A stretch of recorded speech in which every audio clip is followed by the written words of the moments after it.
And we're back. Is that all you got? What? I'm just saying, how about a little more pop, pizzazz, punch? Sounds like you're doing sound effects for a fight scene in an animated kids series.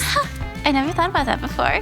Keep reflecting. Today we're gonna talk about how to optimize a dehumidifier. I'll take lead. Start with plenty of air movers. They help with circulation and evaporation.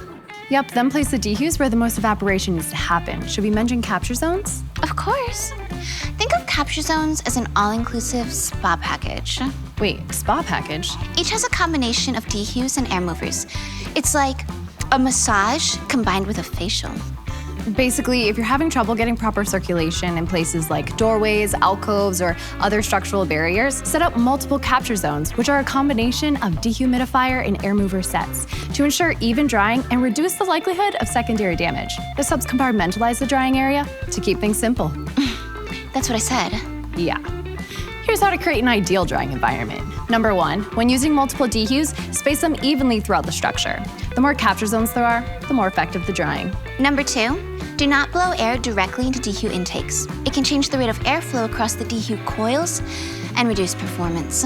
For sure, but this doesn't mean that you don't want to place a dehu near an air mover's outlet. This airflow helps disperse the dehumidified air, increasing the dehu's effectiveness. Whatever.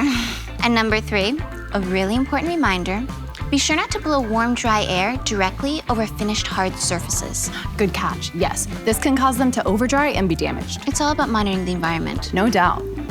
That's why I use DryEase Command Hub dehumidifiers, where you can easily view the drying progress. Oh, and Command Hub shows important at-a-glance info like grain depression and relative humidity levels. Which is perfect for spa day. Yikes.